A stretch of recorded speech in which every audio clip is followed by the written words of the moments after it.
अस्सलाम वालेकुम। क्या हाल है आप सबके?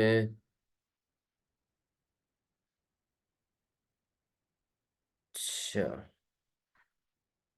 हम लोगों ने बीआरएस पढ़े थे हम। अगर जो जब कल हमने पढ़ लिया था, आप में से किसी बच्चे ने कोई सवाल पूछने, तो मुझसे आप लोग बीआरएस के बारे में पूछ सकते हैं, फिर हम आगे चलते हैं।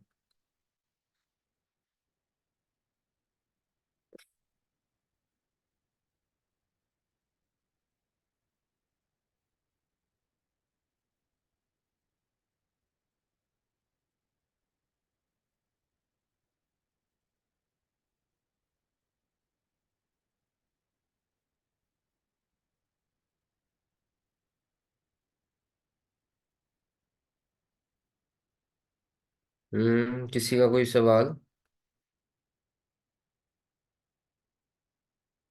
सर 13 एमसीक्यू दोबारा बता दें। चलिए मैं बता देता हूँ।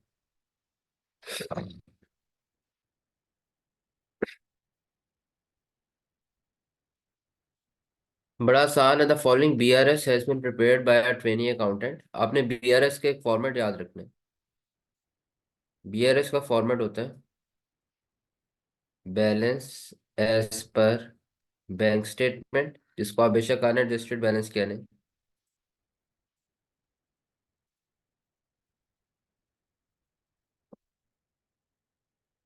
उसमें ऐड कर देते हैं receipts not recorded by bank, less कर देते हैं पेमेंट्स।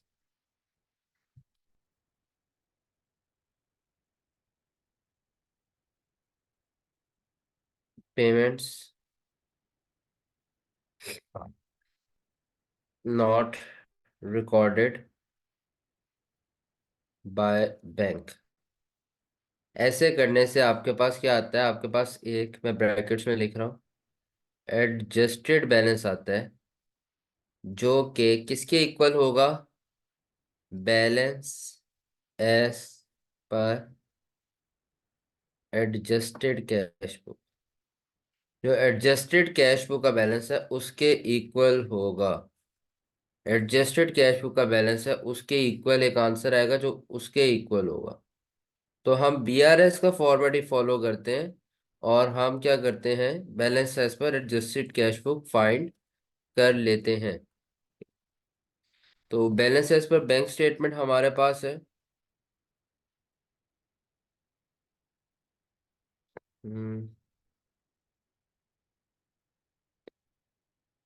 6980। अब इसके साथ लिखा हुआ है ओवरड्राफ्ट। ओवरड्राफ्ट बैलेंसेस नेगेटिव में लिखने हैं, ये हमने बात की थी। आउटस्टैंडिंग चेक्स का मतलब है ये अनप्रेजेंटेड चेक्स हैं, यानी कि ये वो पेमेंट्स हैं जो बैंक ने रिकॉर्ड नहीं की हुई। 10,460 ये माइनस हो जाएंगी। और ये अनक्रेडिटेड चेक्स हैं, यानी कि अनक्रेडिटेड चेक्स वो रिसीट्स जो बैंक ने रिकॉर्ड नहीं की, 11,800, इसको रिकॉर्ड कर देंगे। हमारे पास बैलेंस एज पर एडजस्टेड कैश फ्लो का आ जाएगा। क्या आता है आंसर, जरा मुझे बताएं।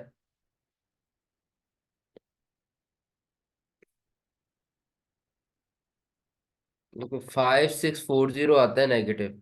5640 नेगेटिव आता है।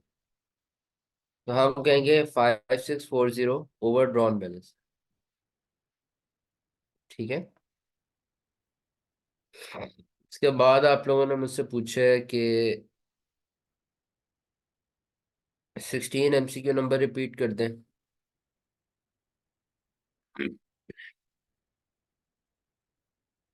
A business is in process of preparing its BRS. The bank balance of cash book did not agree with the balance of bank statement. The following information is available. अच्छा, इसका ना आसान तरीका आप लोग याद रखो कि अगर आपने कोई एमसीक्यूज करने हैं ना, खास तौर पे, तो एमसीक्यू में ना तीन तरह से डाटा गिवन है। ठीक है, एमसीक्यू में डाटा जो है तीन तरह से गिवन है। या तो उसमें कैश बुक की ओमिशंस हो सकती हैं, या तो उसमें बैंक स्टेटमेंट की ओमिशंस हो सकती हैं, या तो इसमें cash book and bank statement both दोनों की ओमिशंस हो सकती, cash book and bank statement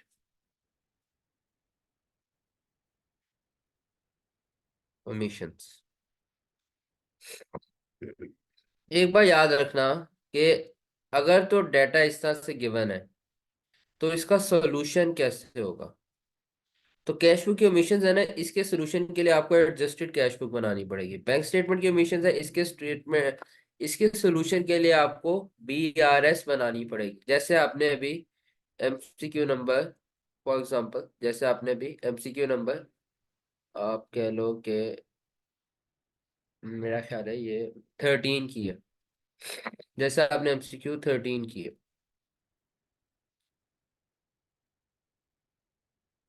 अब अगर कैश फ्लो और बैंक स्टेटमेंट दोनों के एमिशंस गिवन होंगे ना क्वेश्चन में, एमसीक्यू में, तो इसके सोल्यूशन के लिए आपको दोनों चीजें बनानी, adjusted cash flow plus BRS. ज्यादातर ऐसे ही होगा, जैसे कि एमसीक्यू 16 है और ऑनवर्ड्स फिर इसी तरह के सारे एमसीक्यूज हैं।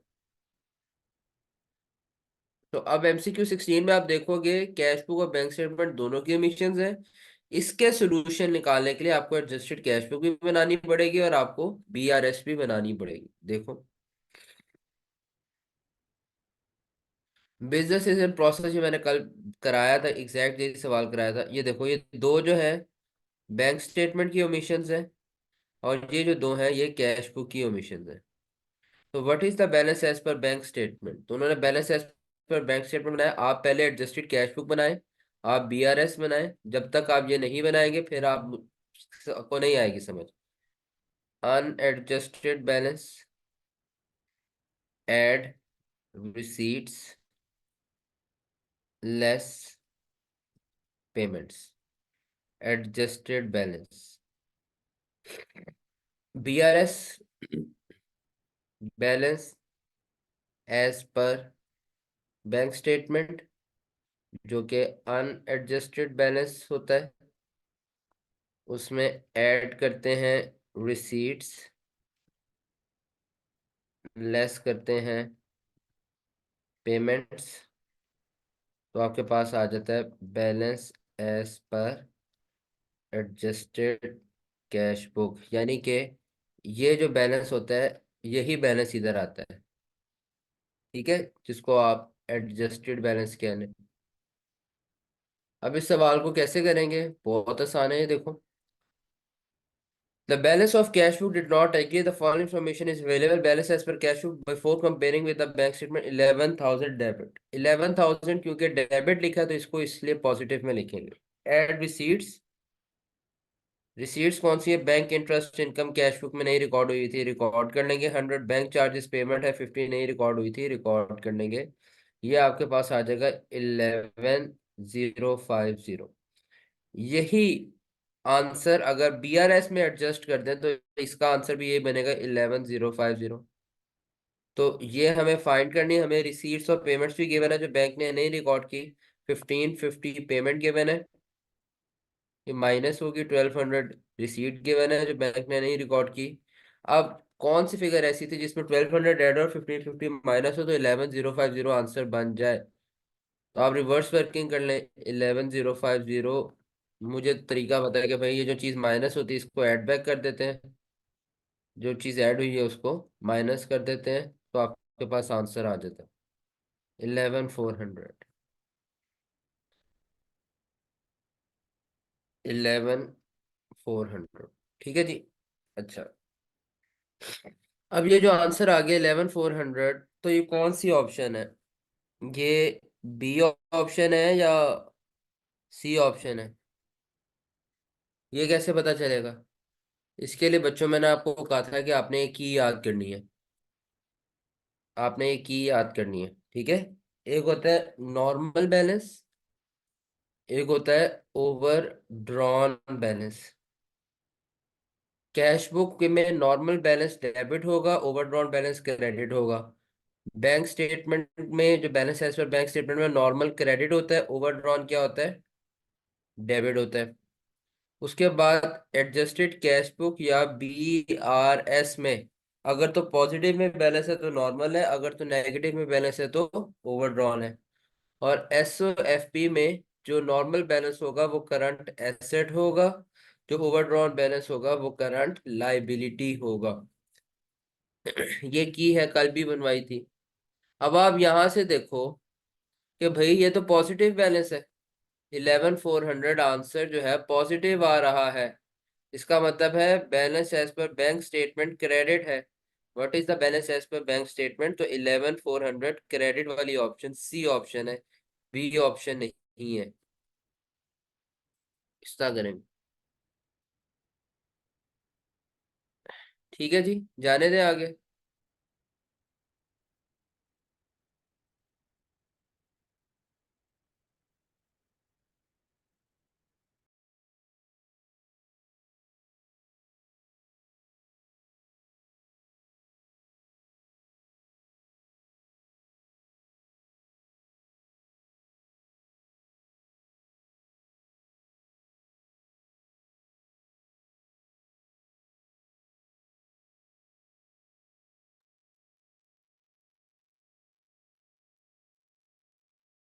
अच्छा जी।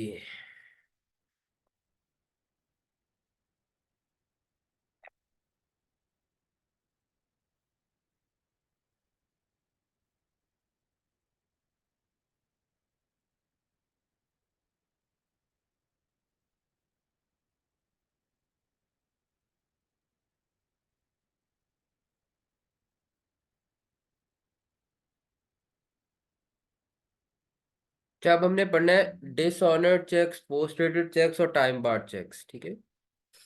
Dishonoured cheques, post dated cheques और टाइम बार्ड चेक्स, ये हमने पढ़ना है। इन दोनों का एक ही मतलब है। डिसऑनर्ड चेक्स क्या होते हैं? डिसऑनर्ड चेक्स हमने पहले पढ़ा हुआ है टॉपिक 2 में।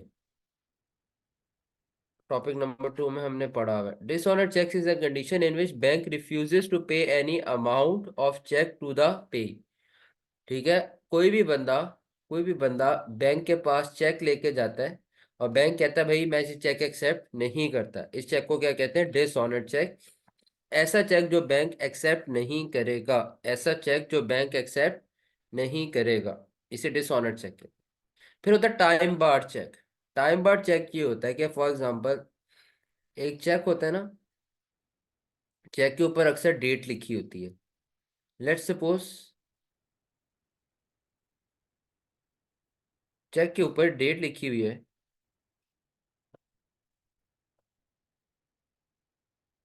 एक सेकेंड।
अच्छा, टाइम बार्ड चेक के बारे में मैं बात कर रहा हूँ कि डेट लिखी हुई है, लेट्स सपोज चेक के ऊपर 1 जनवरी 2024।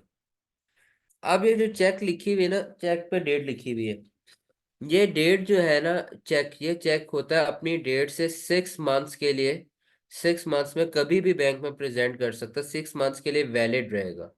आफ्टर 6 मंथ्स, जब 6 मंथ्स पूरे हो जाएंगे, लेट सपोज ये जनवरी फरवरी मार्च अप्रैल मई जून, ये 1 जुलाई को ये जो चेक है ये क्या हो जाएगा?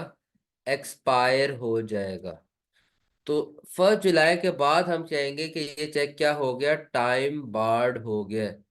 और ये जो टाइम बार्ड चेक होता है ये भी बैंक एक्सेप्ट नहीं करेगा, ये भी बैंक एक्सेप्ट नहीं करेगा, ठीक है।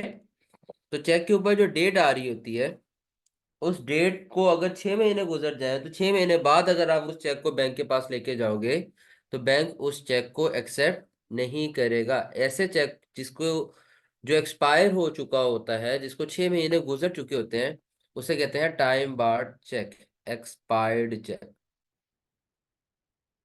ठीक है जी। A cheque becomes time barred after 6 months have been pass from the date mentioned on it and the bank shall not pay it any more। Third is the post dated check. Post dated check एक ऐसा check होता है कि जिसके ऊपर future की date हो। A cheque shall be considered a post dated cheque if it has a future date on it and the bank shall not pay it until that future date arrives. Post dated cheque ये होता है कि ऐसा check जिसके ऊपर future की date हो और बैंक उसको तब तक पे नहीं करेगा जब तक वो फ्यूचर की डेट नहीं आ जाएगी। फॉर एग्जाम्पल, आज क्या दिन है? आज है जी 16 Feb 2024। होता ये है कि भाई इस 16 Feb को मेरे पास एक कस्टमर आता है चेक लेने, और मैं उस चेक के ऊपर डेट डाल देता हूँ 1 March 2024 की। अब ये 16 Feb से लेकर 1 March 2024 जब तक नहीं आ जाएगी, ये चेक क्या रहेगा? Post dated. ठीक है। जब 1 मार्च आ जाएगी फिर ये चेक ठीक हो जाएगा। तो जब तक 1 March 2024 नहीं आ जाएगा, बैंक ये चेक एक्सेप्ट नहीं करेगा। ठीक है। इसे कहते हैं पोस्ट डेटेड चेक। ठीक है। जिस चेक के ऊपर फ्यूचर डेट हो उसे पोस्ट डेटेड चेक कहते हैं, और जब तक वो डेट ना आ जाए बैंक उस चेक को एक्सेप्ट नहीं करता। चलिए।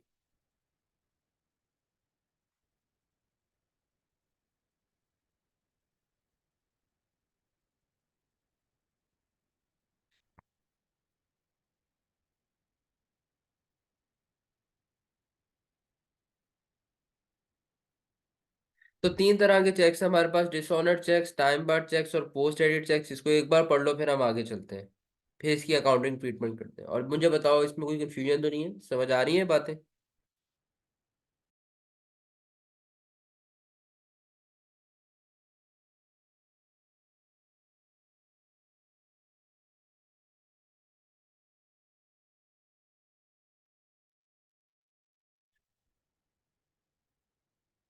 अब जो असल चीज है वो है इसकी अकाउंटिंग ट्रीटमेंट। अकाउंटिंग ट्रीटमेंट के एतबार से डिसऑनर्ड चेक हो, टाइम बार्ड हो या पोस्ट एडिट चेक हो, अकाउंटिंग ट्रीटमेंट इन तीनों की क्या है? सेम है। इन तीनों की अकाउंटिंग ट्रीटमेंट सेम है। दो चीजें, या तो इस चेक का ताल्लुक रिसीट्स के साथ होगा या तो इस चेक का ताल्लुक पेमेंट्स के साथ होगा। देखो चेक दो तरह के होते हैं। एक वो चेक होता है जो आपको रिसीव होता है, जो आपको बैंक में जमा कराना होता है, और वे एक वो चेक होता है जो आपका सप्लायर को पे करते हो, जिसको आपने जिसने बैंक से आपसे पैसे लेने होते हैं। Sir time barred cheques always 6 months के लिए ही होंगे जी हैदर। हमेशा 6 महीने तक का चेक 6 महीने तक वैलिड होता है, उसके बाद एक्सपायर होता है, हमेशा ऐसे ही होता है। अच्छा। तो अगर तो ये डिसऑनर्ड चेक या time barred cheque, post dated cheque customer से रिसीव हो जाए तो इसको क्या करते हैं? Should be credited in adjusted cash book. ठीक है जी। Should be credited in adjusted cash book. ठीक है जी। या इसको आप ऐसे कर लें, record in payment should be deducted from, deducted कर लें, आसान हो जाएगा। Should be deducted.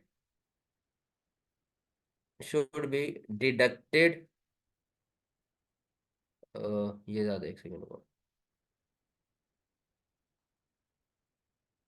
क्रेडिटेड का मतलब डिडक्ट ही होना है, मैं आपके लिए और आसान कर देता हूँ।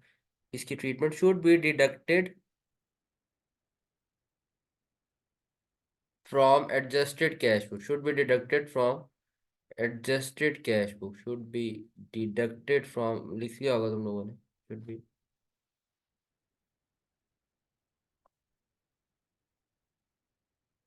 डिडक्टेड फ्रॉम आना चाहिए यहाँ।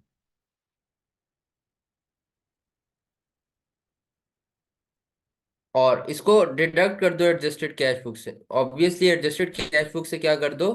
रिमूव कर दो। अगर कस्टमर से रिसीव हुआ हुआ है तो इसको क्या करो, क्योंकि ये डिसऑनर्ड हो गया। डिसऑनर्ड चेक को तुम लोगों को याद है यार, डिसऑनर्ड चेक को तो बैंक से रिमूव कर देते होते थे ना।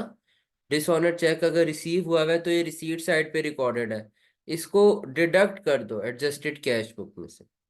And should not be included in uncredited cheques, should not be included in uncredited cheques. जो आपके पास अनक्रेडिटेड चेक्स होंगे, अनक्रेडिटेड चेक्स समझते हो ना?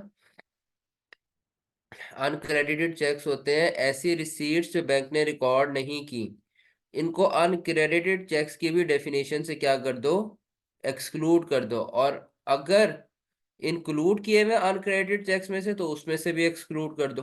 ठीक है। अच्छा, if paid to supplier, if paid to supplier, ठीक है। तो ये जो डिसऑनर चेक्स थे ये पास्ट में क्या थे, कैश बुक में एडिड थे। तो इनको तो कहा कि इनको क्या कर दो, डिडक्ट कर दो एडजस्टेड कैश बुक में, ताकि उसका इम्पैक्ट कैंसिल हो जाए। जो पेमेंट्स होती हैं, जो पेमेंट्स होती हैं वो पास्ट में क्या थी, डिडक्टेड थी। कैश बुक में से जब पेमेंट करते हैं तो कैश का बैलेंस डिडक्ट कर देते हैं ना। तो अब उस डिडक्शन को अगर आपने कैंसिल करना है तो इसको क्या कर देंगे, ऐड बैक कर देंगे कि भाई ये तो पेमेंट हमने की ही नहीं, ये तो पेमेंट हमने की ही नहीं। भाई अगर आपने सप्लायर को एक चेक दिया, वो चेक डिसऑनर हो गया, तो टेक्निकली आपने तो कोई पेमेंट नहीं की, तो आपने तो पास्ट में पेमेंट को डिडक्ट किया हुआ है। तो अब आपको क्या करना पड़ेगा, इसकी रेक्टिफाइंग एंट्री है, सॉल्यूशन क्या है इसका, कि should be added in adjusted cash book and should not be included in unpresented cheques. Unpresented cheques की डेफिनेशन में इसको शामिल आपने नहीं करना। अगर आपने अनप्रेजेंटेड चेक्स की डेफिनेशन में शामिल किया हुआ है तो उसको क्या करो, एक्सक्लूड कर दो। अब मैं एक्सपेक्ट कर रहा हूँ अनक्रेडिटेड और अनप्रेजेंटेड चेक्स आप लोगों को याद है क्या होते हैं। अनक्रेडिटेड चेक्स वो चेक्स होते थे जो आपने तो अपने पास रिसीट रिकॉर्ड कर ली है, मगर बैंक ने उसको अपने पास रिसीट रिकॉर्ड नहीं किया हुआ, मगर आपने भी इस डिसऑनर चेक को अपने पास से रिसीव रिकॉर्ड कर दिया, तो ये तो अनक्रेडिटेड चेक की डेफिनेशन से ही बाहर हो गया।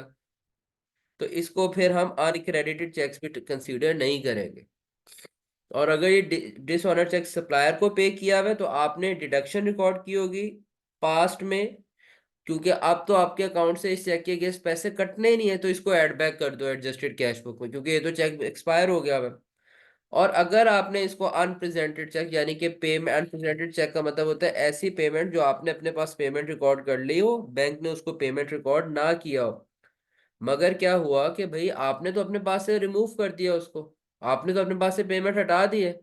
तो अनप्रेजेंटेड चेक्स के अंदर भी इसको नहीं लिखना, इसको अनप्रेजेंटेड चेक की डेफिनेशन से भी क्या कर दो, एक्सक्लूड कर दो, इसको अनप्रेजेंटेड चेक कंसीडर ना करो। क्योंकि अनप्रेजेंटेड चेक्स वो चेक्स होते हैं जो आपने पेमेंट रिकॉर्ड की है, बैंक ने पेमेंट नहीं रिकॉर्ड की, मगर यहाँ पर आपने भी पेमेंट रिमूव कर दी, पेमेंट का इम्पैक्ट रिमूव कर दिया कैश बुक में ऐड बैक करके। तो इसलिए बैंक में भी हम इसको अनप्रेजेंटेड चेक की डेफिनेशन में कंसीडर नहीं करेंगे।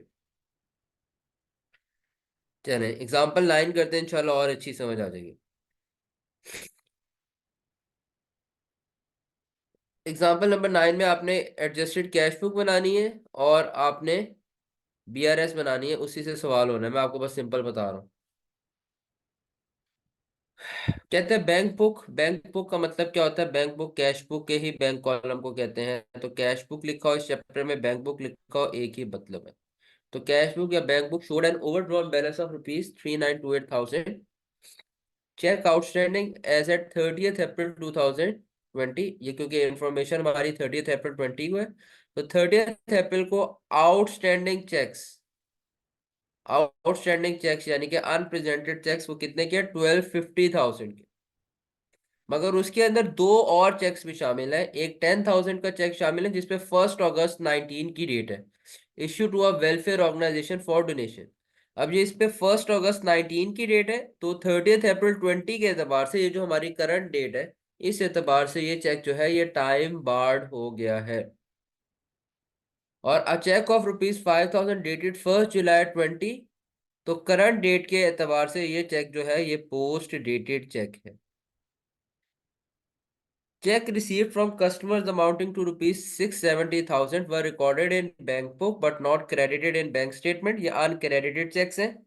इस uncredited check में एक ऐसा चेक है जिसके ऊपर डेट है 12th June 2020, amounting to ₹25,000 receive from a customer और 28th April 20।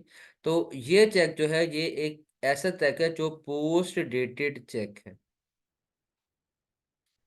एक दफा सवाल दोबारा से पढ़ लें कि आपको समझ आती है मैं क्या बात कर रहा हूँ। रिक्वायरमेंट ये है कि हमने एडजस्टेड कैश बुक बनानी है, मैं आपको बता देता हूँ। और हमने असल में क्या करना है देखें, रिक्वायरमेंट में दिखा देता हूँ। कहते हैं करेक्ट बैंक बुक बैलेंस बताएं 30 अप्रैल को, क्या है वो कैसे आएगा एडजस्टेड कैश बुक बनाने से। और बैंक बैलेंस कंप्यूट करें at would be appearing in the bank statement, balance as per bank statement क्या आ रहा था वो बताना है। तो हमें इसके लिए एडजस्टेड कैश बुक भी बनानी है और हमें BRS भी बनानी है। या तो अनएडजस्टेड बैलेंस पहले फॉर्मेट बना लेते हैं। ठीक है जी। ऐड करेंगे रिसीट्स, लेस करेंगे पेमेंट्स।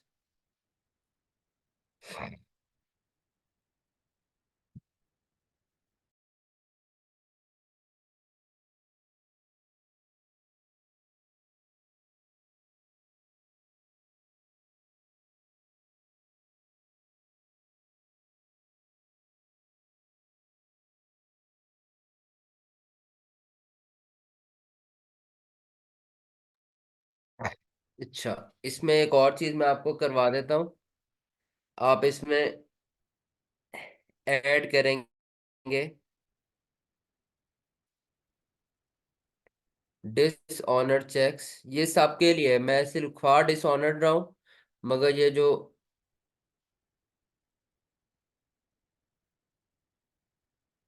अनएक्सेप्टेड चेक्स लिखवा देते हैं चले।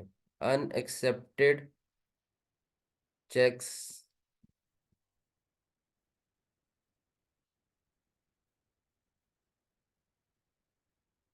Related to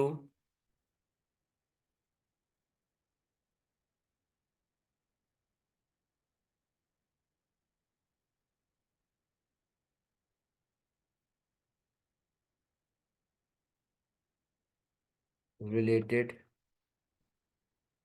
to receipts, sorry related to payments.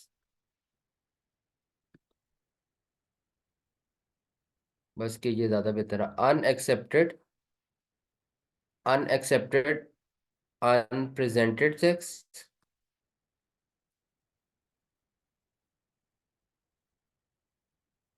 Less कर दें अनएक्सेप्टेड अनक्रेडिटेड चेक्स।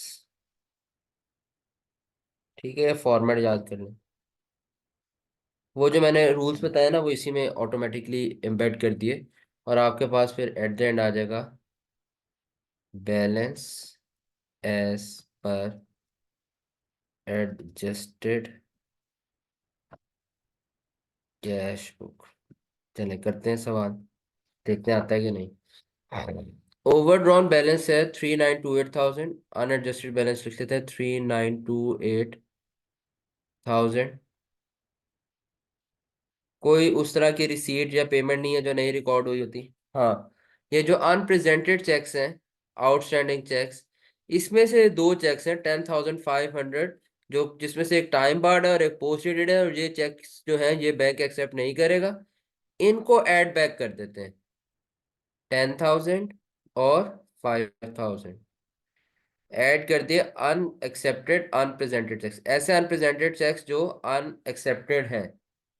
और ऐसे अनक्रेडिटेड चेक्स जो अनप्रेजेंटेड है वो जो थे वो कौन कौन से थे, वो ये थे 25,000 वाला। तो इसको भी मैं लिख देता हूँ। 25,000 वाला जो है इसको लेस कर देंगे। ये एक रिसीट आपके पास रिकॉर्ड हुई हुई है, इस रिसीट को रिमूव कर देना है। तो आपके पास बैलेंस एज पर एडजस्टेड कैश बुक आ जाए। क्या आता है मुझे बताएं जरा आंसर। मेरा ख्याल है ये नेगेटिव ही आएगा आपके पास। क्या आता है आंसर।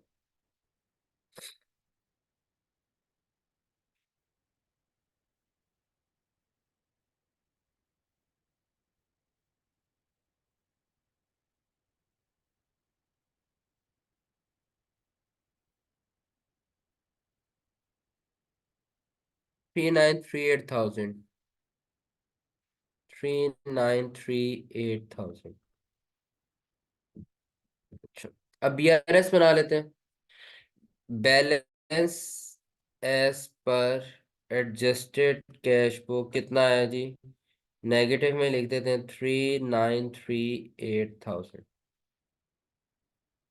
ठीक है।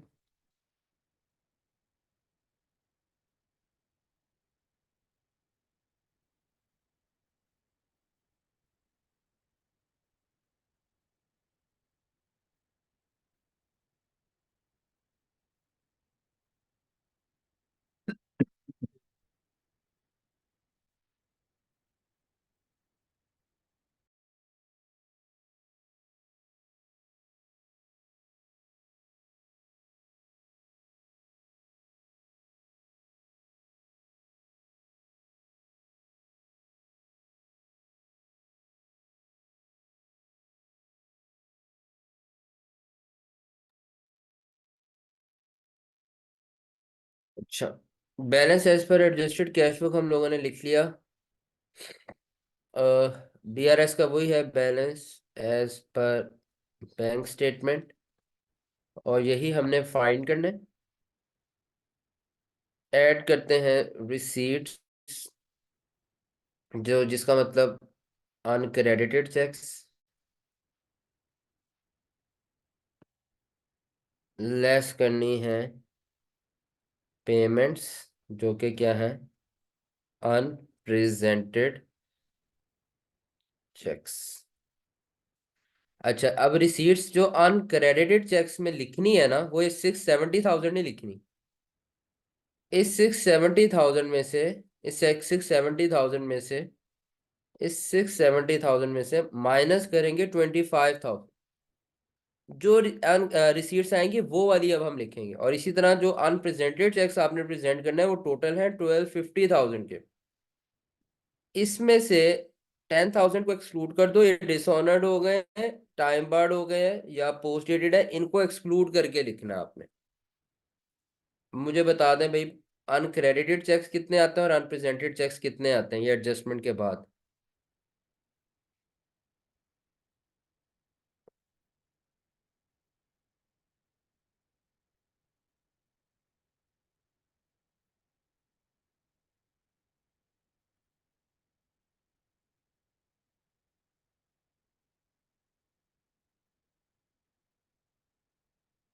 सर रिपीट कर दें बीआरएस। बीआरएस क्या रिपीट करूं? Balance as per bank statement, add receipts, uncredited cheques उसमें ऐड करते हैं, पेमेंट्स अनप्रेजेंटेड चेक्स माइनस करते हैं, बैलेंस एज पर एडजस्टेड कैश बुक आता है। आज तीसरा दिन है, इसमें मैं क्या चीज रिपीट कर दूं? मुझे थोड़ा सा स्पेसिफिकली बताएं कि कहाँ पे इशू आ रहा है, ताकि मैं फिर वो वाली चीज रिपीट करूं। Uncredited cheque 645,000। आपने कोई क्लास तो नहीं छोड़ी है? और अनप्रेजेंटेड चेक्स, सर ये इनकी वैल्यूज, की वैल्यूज तो क्वेश्चन में है ना, ये देखो वैल्यूज क्वेश्चन में है। आउटस्टैंडिंग चेक्स, अनप्रेजेंटेड चेक्स 1250,000, उसमें से ये दो एक टाइम बार था, एक पोस्ट डेटेड था। तो 1250,000 में से 10,000 और 5,000 माइनस कर दिए। इसी तरह जो अनक्रेडिटेड चेक्स तो ऐसी रिसीट्स होती है ना जो बैंक ने रिकॉर्ड ना की हो। वो टोटल तो 670,000 है, मगर उसमें से 25,000 पोस्ट डेटेड था, तो वो माइनस कर दी। इस तरह लिख रहा हूँ, 1235,000, 1235,000, 1235,000। ठीक है। अच्छा, अब वही रिवर्स वर्किंग, जिसको रिवर्स वर्किंग का नहीं दिल चाहता तो उसके लिए फॉर्मेट एक और है बीआरएस का, जो नोट्स में है। मगर मैं प्रेफर करता हूँ कि एक ही फॉर्मेट याद करो, काम थे। अब इससे ऊपर आना है, कैसे आएंगे? कौन सी फिगर ऐसी हो जिसमें 645,000 ऐड किया जाए और 1235,000 माइनस किया जाए तो 3938,000 आए, वो भी नेगेटिव में। 3938,000 के साथ एक चीज जो मैंने मिस कर दी थी, वो क्या थी? वो नेगेटिव का साइन, ये बड़ा इंपॉर्टेंट है, नेगेटिव का साइन।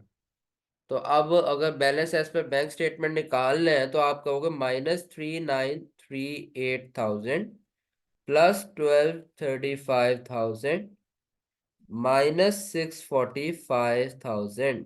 फिर आपके पास आंसर आएगा balance as per bank statement. I think ये भी नेगेटिव में आता है कि पॉजिटिव आता है?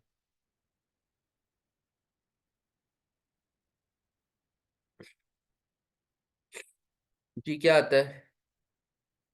196 200 पॉजिटिव, चले ठीक है, नेट पॉजिटिव आ गया। 196 200। ठीक है, अब ये पॉजिटिव आया ना, तो ये क्रेडिट बैलेंस है।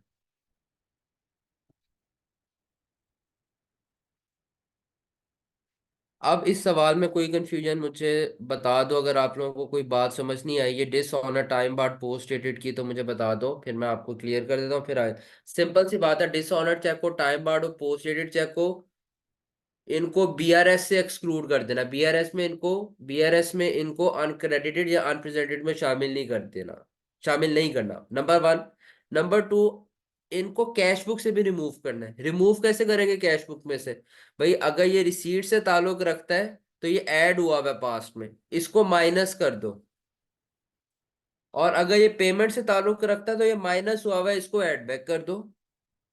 अगर ये रिसीट से ताल्लुक रखता है तो पास्ट में ऐड किया हुआ है, उसको माइनस कर दो। और अगर ये पेमेंट से ताल्लुक रखता है तो पास्ट में माइनस हुआ होगा, उसको ऐड बैक कर दो। इतनी सी बात है। ठीक है जी। एग्जाम्पल 10 है, एग्जैक्ट इसका रेप्लिका है, फिगर्स डबल है, या आप प्रैक्टिस कर सकते हैं।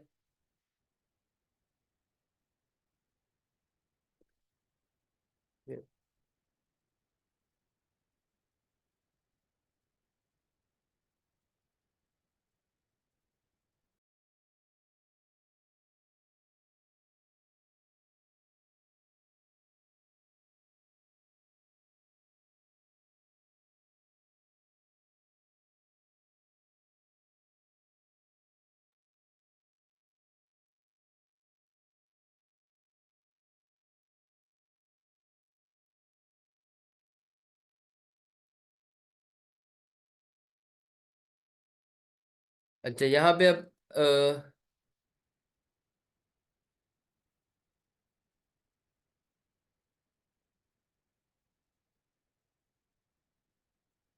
यहाँ पर अब जो है ना, ये देखो सर, ये स्टेल और बेरर चेक कौन से होते हैं, ये तुम लोगों ने सर्च करना है।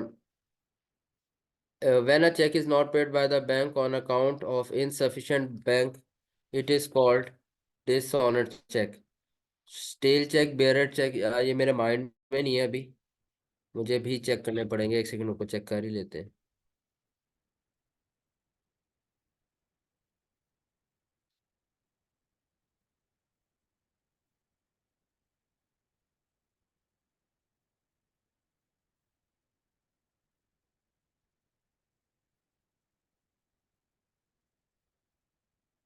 ठीक है। स्टेल चेक टाइम बार चेक का दूसरा नाम है, ठीक है, स्टेल चेक टाइम बार चेक का दूसरा नाम है।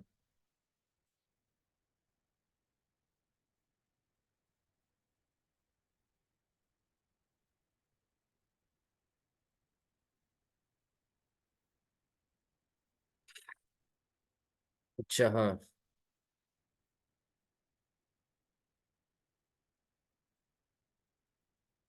और बेरर चेक कहते हैं, स्टेल चेक कहते हैं टाइम बार चेक को।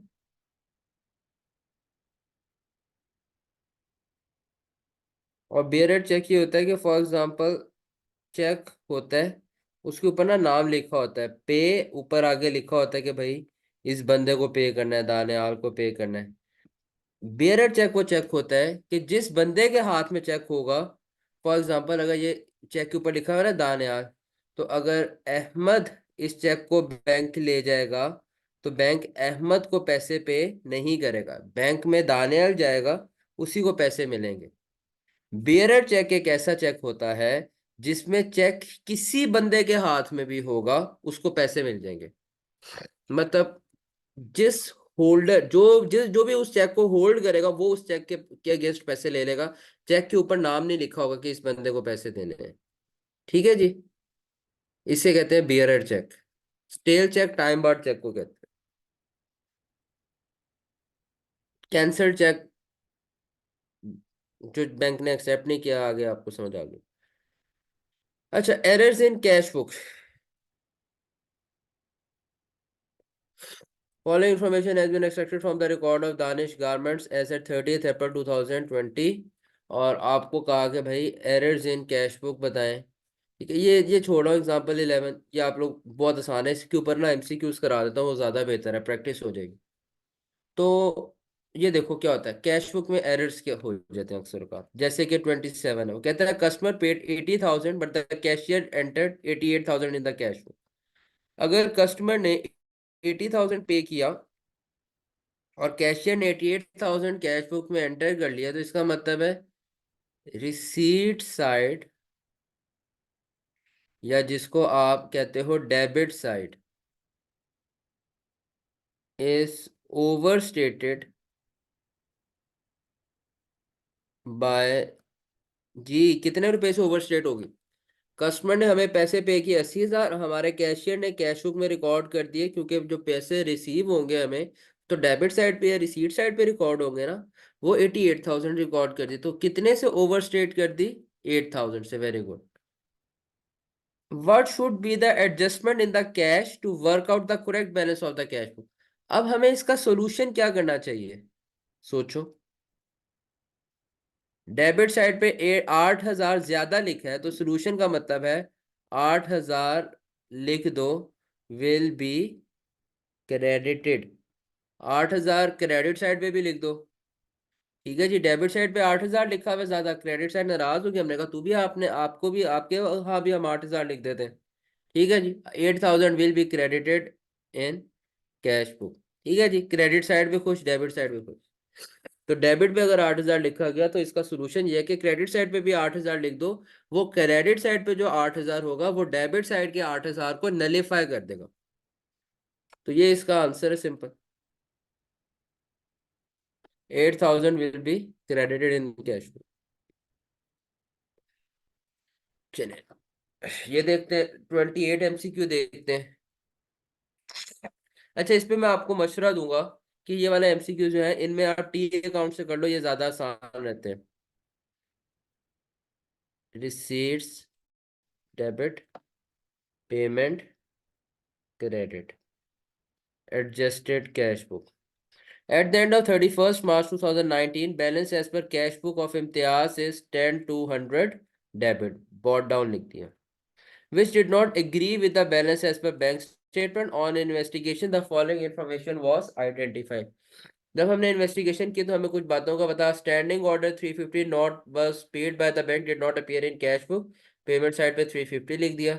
Dividend received was directly in the bank ₹30। Dividend receive हुआ था, एक रिसीट हमने मिस कर दी, वो रिकॉर्ड कर ली।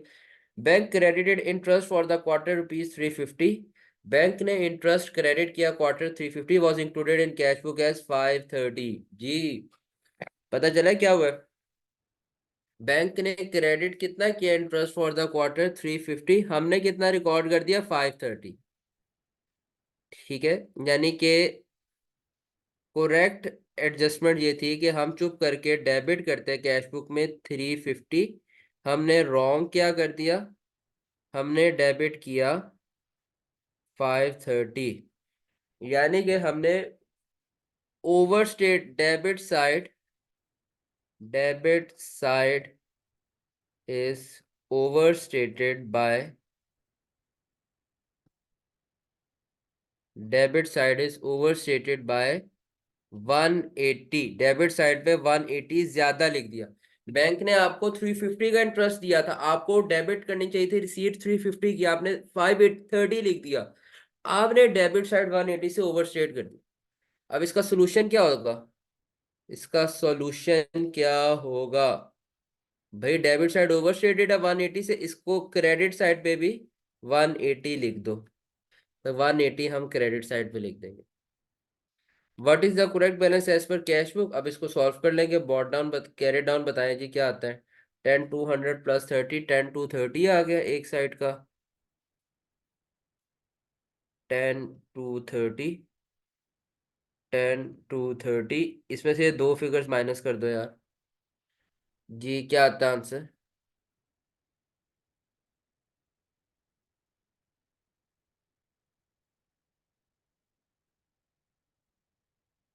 9700। 9700 क्रेडिट साइड पे आ रहा है, इसका मतलब है ये डेबिट बैलेंस है। आई होप आप ये चीज भूल नहीं गए। ये क्या निकाल दिया तुम लोगों ने? कहाँ गलती की है, एक second.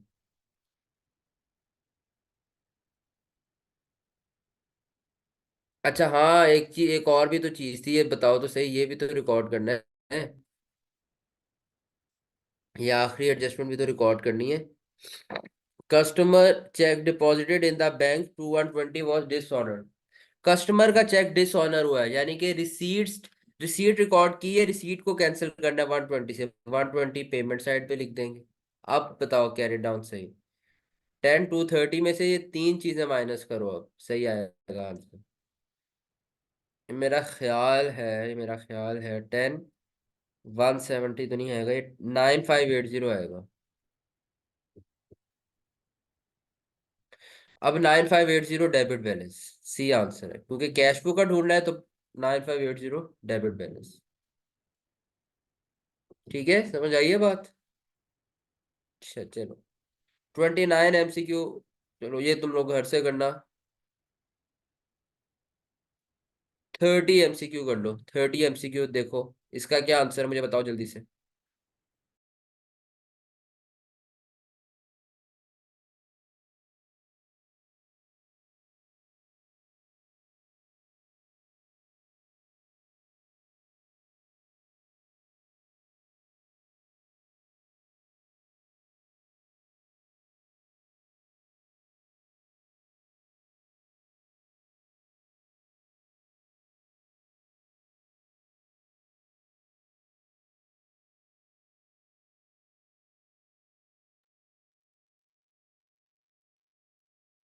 A company had a receipt of rupees 989,000 and correctly prepared its bank deposit slip of 989,000. However, the company recorded the receipt in cash account 998,000. How is the difference of rupees 9,000 handled in the on the bank reconciliation ही आना चाहिए, जहाँ पे handled on the adjusted cash book में कैसे record करेंगे, simple. 989 record करना था, 998 रिकॉर्ड कर लिए ना, 9,000 जो है वो ओवर रिकॉर्ड कर लिया है। तो बी ऑप्शन है, डेबिट साइड पे, रिसीट साइड पे ज्यादा रिकॉर्डिंग हो गई है, तो उसको कैंसिल करने के लिए 9,000 पेमेंट साइड पे इंक्लूड कर लेंगे। वेरी गुड, बिल्कुल सही कहा। बीआरएस में क्यों नहीं इंक्लूड करेंगे, क्योंकि कैश बुक का एरर था। ठीक है, समझ आ गई बात। चैप्टर आपका खत्म हो गया, मुबारक हो आपको। तो एमसीक्यूज आप लोगों ने करने हैं, एग्जांपल्स आप लोगों को अगर छोड़ना चाहते हो तो छोड़ सकते हो। एमसीक्यूज इस चैप्टर के आपने सारे करने हैं जो मैंने आपको यहाँ पे कराए हैं। और अगर कोई इश्यू आता है तो आप लोग मुझसे पूछ भी सकते हैं। अब हमने ऐसा करना है कि ऐसा करते हैं सर आपको। अच्छा अच्छा, नहीं ठीक है। अ, अब एक लास्ट एरिया है, आधे घंटे का एरिया। टॉपिक नंबर 11 बिल्कुल एग्जैक्ट आधा घंटा लगेगा, हो सकता है उससे जल्दी हो जाए, मगर आधे घंटे से तो ऊपर नहीं जाएगा। तो हम एक छोटी सी 5 मिनट्स ब्रेक कर लेते हैं, और उसके बाद 435 के ऊपर, 435 के ऊपर हम आते हैं, और हम स्टार्ट कर देंगे अपना लास्ट एरिया आज का, अकाउंटिंग थ्योरी। ठीक है, 435 पे हम स्टार्ट कर देंगे। चलो ऐसा करो, 10 मिनट की ब्रेक ले लो, 440 पे स्टार्ट कर देंगे। ठीक है, तो 440 पर हम अपना अगला एरिया स्टार्ट कर देंगे। 10 मिनट्स की, 12 मिनट्स ऑलमोस्ट बनते हैं, ब्रेक कर लो। चलो मैं अभी आता हूँ फिर।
चलें जी, अस्सलाम वालेकुम, वेलकम बैक।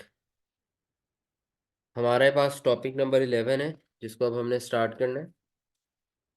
बहुत आसान टॉपिक है, बहुत आसान टॉपिक है।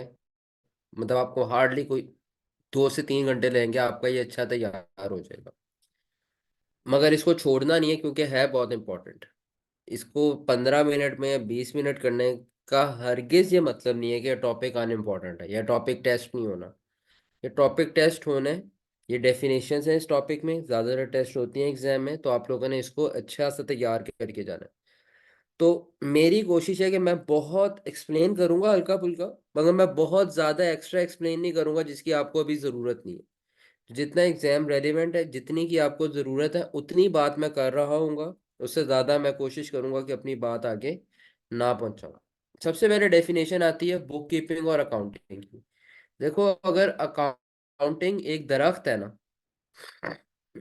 ऐसे समझ लो, अगर अकाउंटिंग एक दरख्त है तो बुक कीपिंग उसकी एक ब्रांच है। ठीक है। अकाउंटिंग की एक सब कैटेगरी है बुक कीपिंग। अकाउंटिंग एक बिगर सर्कल है जिसके अंदर बुक कीपिंग भी आती है और भी बहुत सारी चीजें आती हैं। तो बुक कीपिंग क्या होता है? ये जो हम बिजनेसेस के रिकॉर्ड्स मेंटेन करते हैं, बिजनेसेस के जो हम रिकॉर्ड्स मेंटेन करते हैं, फाइनेंशियल ट्रांजैक्शंस को रिकॉर्ड करते हैं, इसे कहते हैं बुक कीपिंग। पूरे पीआरसी 4 में आपने बुक कीपिंग करना सीखी है। पूरे पीआरसी 4 में आपने बुक कीपिंग करना सीखी है। इससे ज्यादा नहीं पढ़ा, इससे कम पढ़ा होगा। बुक कीपिंग की कुछ चीजें आपको नहीं पता, मगर इससे ज्यादा आप लोगों ने कुछ नहीं सीखा। तो पीआरसी 4 के सिलेबस में लेजर्स जो मेंटेन करते हैं, T account, trial balance, finance, ये सारे बुक कीपिंग है। तो बुक कीपिंग एक ब्रांच है। बुक की accounting is a broader term. अक्सर औकात एमसीक्यूज आते हैं, तो याद रखना, accounting is a broader term than book keeping. Accounting में काफी चीजें आ जाती है। रिकॉर्डिंग बुक कीपिंग में आती है, प्रोसेस ऑफ रिकॉर्डिंग। अकाउंटिंग में रिकॉर्डिंग भी आ जाती है, क्लासिफाइंग भी आ जाती है, समराइजिंग भी आ जाती है, information of financial nature and interpreting the result there. Accounting में हम क्या करते हैं? फाइनेंशियल इंफॉर्मेशन को रिकॉर्ड करते हैं, उसको क्लासिफाई करते हैं, उसको समराइज करते हैं, किस तरह आप इंशाल्लाह आगे जाके सीखोगे। और उससे रिजल्ट्स भी इंटरप्रेट करते हैं कि हमें प्रॉफिट हुआ है, लॉस हुआ है, प्रॉफिट होने की क्या वजह है, लॉस होने की क्या वजह है।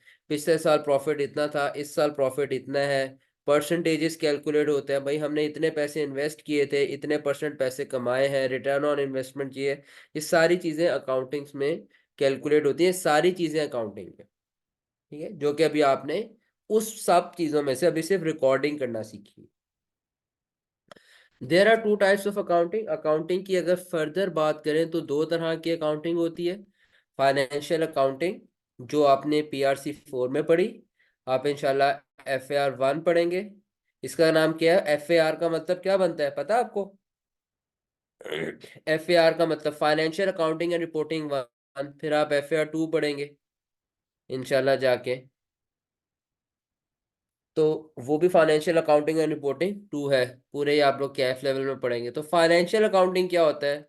एक होती है मैनेजेरियल अकाउंटिंग, जो आपका पेपर है कैफ लेवल में, जिसको CMAC कहते हैं, कॉस्ट एंड मैनेजमेंट अकाउंटिंग। ठीक है, तो उसमें आप मैनेजेरियल अकाउंटिंग पढ़ रहे होगे।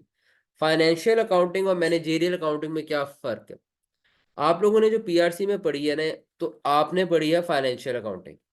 कंपनी के पास्ट इंफॉर्मेशन को कैसे रिकॉर्ड करते हैं, कंपनी के पास्ट ट्रांजैक्शंस को कैसे रिकॉर्ड करते हैं, इसे कहते हैं फाइनेंशियल अकाउंटिंग। कंपनी ने कितने की सेल की है, कंपनी ने कितने की परचेजेस की हैं, कंपनी की कितने एसेट्स हैं, कंपनी की कितनी लाइबिलिटीज हैं, इन सब के रिकॉर्ड मेंटेन करने को कहते हैं फाइनेंशियल अकाउंटिंग। मैनेजेरियल अकाउंटिंग होती है decision making accounting. Managerial accounting कहते हैं डिसीजन मेकिंग अकाउंटिंग। इसमें पास्ट ट्रांजैक्शंस नहीं होती, इसमें आमतौर पे फ्यूचर की ट्रांजैक्शंस होती हैं। फॉर एग्जांपल, कंपनी ने अपना नया प्लांट इंस्टॉल करना है, कंपनी कहते हैं यार प्लांट कहाँ इंस्टॉल करे, डिसीजन मेकिंग करनी है। लाहौर में इंस्टॉल करना है या शेखुपुरा इंस्टॉल करना है? अच्छा, लाहौर में इतने की जमीन मिलती है, शेखुपुरा में इतने की जमीन मिलती है। लाहौर में जो लेबर लेंगे वो इतने पैसे लेंगे, शेखुपुरा इतने लेंगे। वहां पर बिजली का बिल लाहौर में इतने रुपए का यूनिट है, दूसरे शहर में इतने रुपए का यूनिट है। तो फिर हम पूरी लिस्ट बनाते हैं और हम डिसाइड करते हैं फिर यार फैक्ट्री लाहौर लगानी चाहिए या शेखुपुरा लगानी चाहिए, किसी और जगह पे लगानी चाहिए। ये जो डिसीजन मेकिंग के लिए आप अकाउंटिंग कर रहे होते हैं, इसे कहते हैं मैनेजेरियल अकाउंटिंग। इसका पर्पस होता है फ्यूचर के डिसीजंस लेना। जैसे आप करते हो ना, जैसे आप सोचते हो कि यार मैं कौन सा फोन लूं, मैं ये वाला फोन लूं या फलाना फोन लूं या मैं दूसरा फोन लूं या लैपटॉप लूं, मैं कौन सा लूं, मैं मैकबुक ले लूं या मैं कोई जो है विंडोज वाला लैपटॉप ले लूं। तो आप कहते हो अच्छा विंडोज वाला लैपटॉप इतने का आता है, इसके अंदर ये चीजें हैं, ये मुझे इस तरह से फायदा देगा, मैकबुक की ये कॉस्ट है। तो ये जो आप डिसीजन मेकिंग करने के लिए अकाउंटिंग कर रहे हो, फिगर्स को लिख रहे हो, न्यूमेरिकल एनालिसिस कर रहे हो, इसे कहते हैं मैनेजेरियल अकाउंट। ठीक है, तो अकाउंटिंग फर्दर फिर आगे दो टाइप्स की हो जाती है। फिर अकाउंटिंग साइकिल एक बताई भी उन्होंने, ट्रांजैक्शंस होती हैं उनको रिकॉर्ड किया जाता है बुक्स ऑफ प्राइम एंट्री में। बुक्स ऑफ प्राइम एंट्री से फिर लेजर्स में रिकॉर्ड किया जाता है, लेजर से आ जाती है ट्रायल बैलेंस में, और ट्रायल बैलेंस से फिर ट्रांजैक्शंस को हम फाइनेंशियल स्टेटमेंट्स में रिकॉर्ड कर देते हैं। आसान है, बिजनेस ट्रांजैक्शंस, आसान definition. Financial statements, financial statements के पांच कंपोनेंट्स होते हैं, मैंने शायद आपको पहले भी बताया हुआ है। SOCI, SOFP, statement of comprehensive income, statement of financial position, statement of changes in equity, इसके सिर्फ नाम ये याद रखने हैं, स्टेटमेंट ऑफ कैश फ्लोज, और पांचवें notes to the financial statements. इनके सिर्फ नाम आने चाहिए, आगे कुछ नहीं आना चाहिए। SOCI के भी फर्दर आगे दो टाइप्स होती है। इस एक को कहते हैं प्रॉफिट एंड लॉस अकाउंट, और एक को कहते हैं अदर कॉम्प्रिहेंसिव इनकम। बस अभी के लिए नाम आना काफी है, ये क्या होता है इसको छोड़ दो, आपके सिलेबस का पार्ट ही नहीं है ये। प्रॉफिट और लॉस, असल में जो आप नेट प्रॉफिट तक बनाते हो ना, तो ये जो नेट प्रॉफिट हम निकालते हैं ये प्रॉफिट और लॉस अकाउंट में निकालते हैं। अदर कॉम्प्रिहेंसिव इनकम ये भी आपके सिलेबस में नहीं है।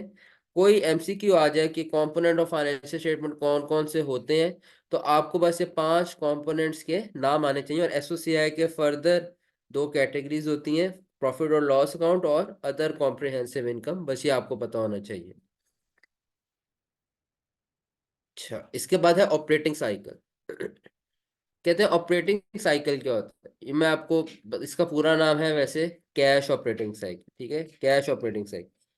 कैश ऑपरेटिंग साइकिल ये होती है कि आपके बिजनेस से जब कैश आउट होता है और बिजनेस में दोबारा से कैश इन होता है, तो इसके बीच में जितना टाइम लगता है उसे कहते हैं ये बिजनेस की क्या है, ऑपरेटिंग साइकिल है।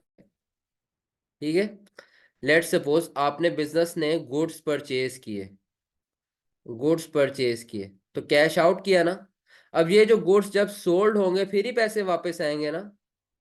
तो गुड्स परचेज करके गुड्स सोल्ड करने के बीच में जितना टाइम होता है, फॉर एग्जांपल बिजनेस ने गुड्स परचेज करता है 1 जनवरी को, और बिजनेस ने वो गुड्स सोल्ड किए हम कह लेते हैं 1 मार्च को, तो हम कहेंगे बिजनेस की ऑपरेटिंग साइकिल है 2 मंथ्स की, बिजनेस की कैश ऑपरेटिंग साइकिल है 2 मंथ्स की। यानी कि जब बिजनेस कैश आउट करता है तो दोबारा से बिजनेस के पास वो कैश प्रॉफिट समेत कब वापस आता है, 2 महीनों के बाद। इसे कहते हैं ऑपरेटिंग साइकिल या कैश ऑपरेटिंग साइकिल। अच्छा, यहाँ पर भी सेम वही बात लिखी है। The operating cycle of an entity is the time between the acquisition of assets for the processing and their realisation in cash और कैश इक्विवेलेंट्स। ये वो टाइम है between the acquisition of asset, यानी कि जब आप इन्वेंट्री या goods by करते हो और जब वो इन्वेंट्री को बेच के आप कैश हासिल कर लेते हो, तो उसके बीच के टाइम को कहते हैं कैश ऑपरेटिंग साइकिल। और अगर किसी बिजनेस की cash operating cycle clearly identifiable ना हो, तो हम एज्यूम करेंगे कि इसकी कैश ऑपरेटिंग साइकिल कितनी है, 12 मंथ्स की है। ये एक आसान बात है। इसके बाद एसेट्स की कुछ फॉर्मल डेफिनेशन है, ये आपको याद करनी होगी। एसेट क्या होता है, और ये बहुत ज्यादा टेस्ट होती हैं, एसेट्स की डेफिनेशन, करंट एसेट्स की, लाइबिलिटीज की, इक्विटी की, इनकम्स की। ये बहुत इंपॉर्टेंट है, बहुत ज्यादा MCQs इस पे आते हैं। Asset is defined as present economic resource controlled by entity as a result of past events. अच्छा, ये बात समझ लें, as a result of past events इसका क्या मतलब है? As a result of past event का मतलब है पास्ट में कोई ट्रांजैक्शन एग्जिस्ट करती है, पास्ट में कोई ट्रांजैक्शन एग्जिस्ट करती है, पास्ट में कोई कॉन्ट्रैक्ट हुआ होगा जिसकी वजह से जिसकी वजह से एसेट्स आपके पास वजूद में आए। ठीक है जी, खरीदे होंगे, ओनर ने दिए होंगे, कोई पास्ट इवेंट हुआ होगा जिसकी वजह से एसेट्स वजूद में आए होंगे। अब एसेट्स की दो कैटेगरीज हैं, करंट एसेट्स और नॉन करंट एसेट्स। मैंने आपको बहुत सिंपल करके बताया था, करंट एसेट्स वो होते हैं जी जो बेनिफिट 1 साल तक का देते हैं, और जो नॉन करंट एसेट्स होते हैं जो बेनिफिट 1 साल से ज्यादा तक का देते हैं। वो सिंपल बात थी, असल में ऐसे नहीं होता। हमें रूल्स बताते हैं, अकाउंटिंग के जो रूल्स हैं, इंटरनेशनल अकाउंटिंग स्टैंडर्ड्स, वो कहते हैं कि भाई देखो, करंट एसेट्स वो है, IS 1 है, इंटरनेशनल अकाउंटिंग स्टैंडर्ड 1, वो कहता है कि एसेट्स करंट एसेट होंगे अगर कोई भी क्राइटेरिया पे वो पूरा उतरेंगे, और अगर वो इस करंट एसेट के क्राइटेरिया पे नहीं उतरेंगे तो वो क्या बन जाएंगे? Non current assets. अब वो कहते हैं देखो, अगर तो entity expect to realise the asset और सेल और consume it in its normal operating cycle, अगर एंटिटी अपने नॉर्मल ऑपरेटिंग साइकिल में एसेट रियलाइज कर लेगा, कंज्यूम कर लेगा, तो उसको करंट एसेट कहेंगे। एसेट आपने रखा हुआ है फॉर ट्रेडिंग पर्पसेस, जैसे कि आपके पास इन्वेंटरी होती है, तो वो आपका करंट एसेट बन जाएगा। ठीक है। The entity expect to realise the asset within 12 months after the realise का मतलब होता है to obtain benefit from, realise the asset का मतलब होता है कि इस एसेट से बेनिफिट ऑब्टेन किया जाएगा। ठीक है, रियलाइज का मतलब ये होता है इस एसेट से बेनिफिट ऑब्टेन किया जाएगा। ठीक है, तो entity expect to realise the asset within 12 months after the reporting period. Yes, ये बात भी ठीक है। रिपोर्टिंग पीरियड कहते हैं यानी कि जब आपका ईयर एंड होता है, जिस date of financial statements end of after the reporting period, ये डेट ऑफ फाइनेंशियल, जिस डेट में फाइनेंशियल स्टेटमेंट बनते हैं उसे रिपोर्टिंग पीरियड कहते हैं। नॉर्मल ऑपरेटिंग साइकिल कितने टाइम का होता है? बिजनेस टू बिजनेस वेरी करेगा, अगर क्लियरली आइडेंटिफाइबल नहीं है तो 12 महीने। ठीक है, नॉर्मल ऑपरेटिंग साइकिल जब आप सामान खरीदते हो और फिर आप सामान बेचते हो, इसके बीच में आपको कितना टाइम लगता है, इसे कहते हैं normal operating cycle. It is a cash और कैश इक्विवेलेंट। अगर कैश या कैश इक्विवेलेंट, कैश इक्विवेलेंट का मतलब है equal to cash. Cash equivalent के एग्जांपल, जैसे कि आपके पास कोई चेक पड़ा हुआ है तो इसे हम कैश इक्विवेलेंट कह सकते हैं। तो वो ये बात कहते हैं, इन्वेंट्री और trade receivables qualify as current assets even if they may not be realised into cash within 12 months, क्योंकि इन्वेंट्री और ट्रेड रिसीवेबल्स करंट एसेट ही क्लासिफाई होंगे, बेशक आप इसको 12 महीने बाद ही क्यों ना बेचो, या ट्रेड रिसीवेबल्स आपके 12 महीने बाद ही पैसे क्यों ना दें, ऊपर क्राइटेरिया की वजह से इन्वेंट्री और ट्रेड रिसीवेबल्स आपके करंट एसेट शो होंगे। और नॉन करंट एसेट्स तमाम तर वो एसेट्स जो करंट एसेट नहीं होंगे वो नॉन करंट एसेट्स होंगे। ये सिंपल सी डेफिनेशन है। ठीक है, किसी एसेट को करंट या नॉन करंट बनाने के लिए। यहां तक कोई सवाल एसेट्स के हवाले से?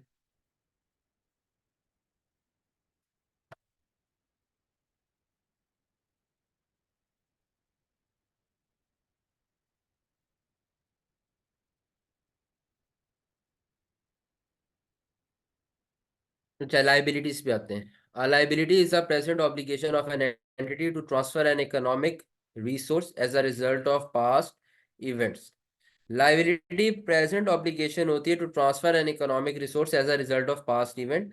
पास्ट में कोई लेन देन का मामला, कोई ट्रांजैक्शन हुई होती है जिसकी वजह से आपके ऊपर एक प्रेजेंट ऑब्लिगेशन क्रिएट हो जाए, उसे लाइबिलिटी कहते हैं। लाइबिलिटी भी करंट और नॉन करंट में डिफाइन होती है, और एसेट की तरह स्टैंडर्ड हमें करंट लाइबिलिटीज का क्राइटेरिया बताता है, और कहते हैं कि जो लाइबिलिटी भी करंट लाइबिलिटी नहीं है वो क्या है? नॉन करंट लाइबिलिटी है। All liabilities other than current liabilities are non-current liabilities. अब current liabilities क्या होती हैं? IS 1 also states that liability should be classified as current liability if it satisfies any of the following criteria.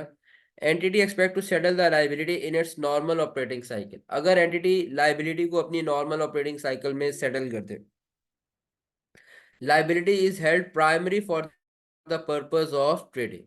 Liability सिर्फ इसलिए arise हुई क्योंकि आपने trading करनी थी। इसका मतलब ये हुआ all trade payables are current liabilities even if the settlement is not due for over 12 months after the end of reporting period। तो वो कहते हैं कि इस वजह से अगर पेबल्स 12 महीने के बाद भी पैसे देंगे ना, तब भी हम पेबल्स को करंट लाइबिलिटी लिखेंगे, क्योंकि वो for the purpose of trading आपकी अराइज हुई है। It is due to be settled within 12 months after the end of reporting period. Liability settle हो जाएगी रिपोर्टिंग पीरियड के एंड डेट से विद इन 12 months। ये क्राइटेरिया आप लोगों ने सिर्फ एक पढ़ा हुआ था पहले। The entity cannot delay settlement of a liability for at least 12 months। Entity जिम्मेदारी 12 महीने से ज्यादा डिले नहीं कर सकती, तब भी वो लाइबिलिटी आपकी करंट लाइबिलिटी बनेगी। इसकी एग्जांपल ऐसे समझ लो, आपने एक बंदे से लोन लिया, आपने एक बंदे से लोन लिया, अपने दोस्त से लोन लिया, आपने कहा यार मैं कब वापस करूं, उसने कहा यार जब मर्जी कर देना, होता है ना अक्सर। इसका मतलब है आपको अगर लगता है कि आप इसको 12 महीने के बाद भी पैसे दे दोगे तो कोई टेंशन नहीं है। जैसे अक्सर औकात क्या होता है, ये आमतौर पे बड़ा कॉमन होता है कि ओनर एक तो अपने बिजनेस में एक तो कैपिटल इन्वेस्ट होता है ना।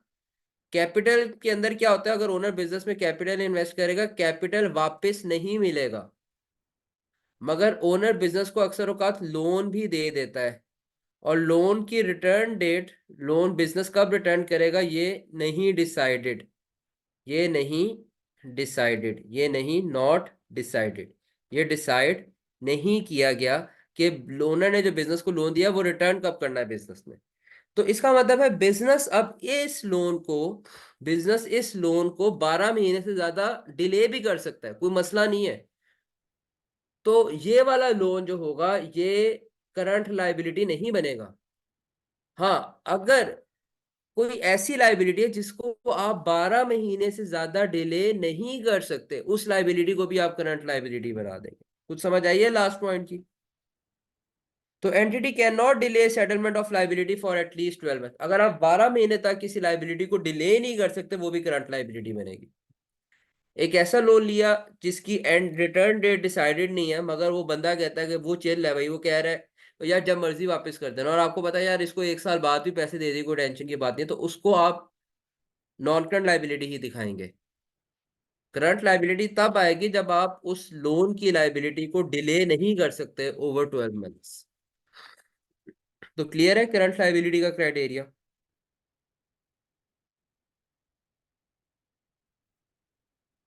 फिर आपके पास इक्विटी है। Equity is the residual interest. Sir अगर ओनर को लोन विद इन 12 मंथ्स पे हो जाए तो भी नॉन करंट लाइबिलिटी ही होगा। हाँ, नॉन करंट लाइबिलिटी ही खत्म कर देंगे फिर। सही कह रहे हो। अगर ओनर ने कहा हुआ था जब मर्जी दे देना, तो आपने नॉन करंट लाइबिलिटी कर दिया, और आपने विद इन 12 मंथ्स ही पे कर दिया, तो उस नॉन करंट लाइबिलिटी को खत्म कर दें, कोई मसला नहीं है। Equity, equity is the residual. Residual का मतलब याद रखना बच्चों आपने, रिमेनिंग को कहते हैं। रेसिडुअल का मतलब होता है रिमेनिंग, बकाया। बकाया, बकाया का तो पता है ना तुम लोगों को, बकाया। Equity is the residual interest in the assets of the entity after deducting all its liabilities। Assets में से जब लाइबिलिटीज माइनस कर दें, तो बकाया अमाउंट जो बचती है एसेट्स में से, वो इक्विटी होती है। ये मैंने बहुत डिटेल में शुरू में एक्सप्लेन किया है आप लोगों को, मैं इसलिए इसकी डिटेल में नहीं जा रहा। Income and investing further capital increases the equity while expenses and drives decreases the equity. Incomes क्या होती हैं? इनकम्स की डेफिनेशन है, income arises from increase in assets और decrease in liability resulted in an increase in equity. Assets increase हो या liability decrease हो, जिसकी वजह से इक्विटी इंक्रीज हो जाए, इसे इनकम कहते हैं।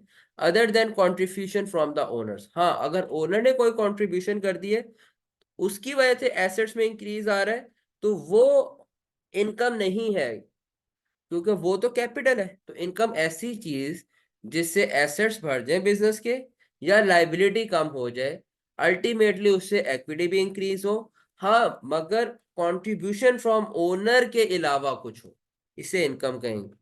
और इनकम की दो टाइप्स होती हैं, एक सेल्स या रेवेन्यू है, जो अदर इनकम भी आपको आता है।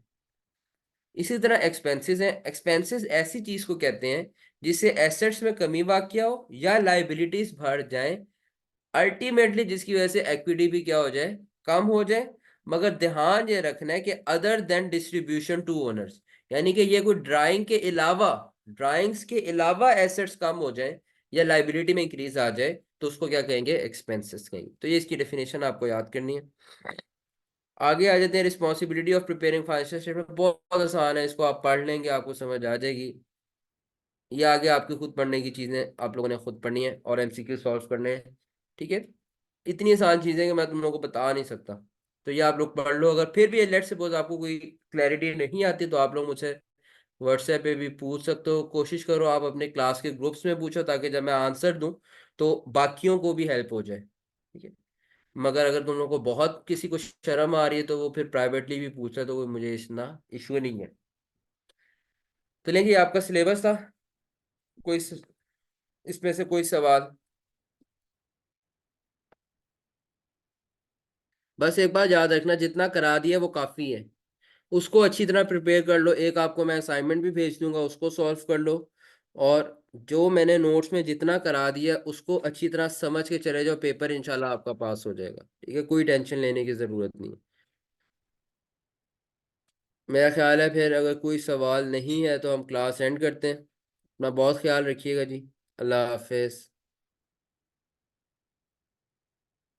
हाँ, असाइनमेंट असाइनमेंट मैं आपको भेजूंगा, वही करनी है आपको। कोई किसी दूसरे इंस्टीट्यूट की असाइनमेंट करने की जरूरत नहीं है।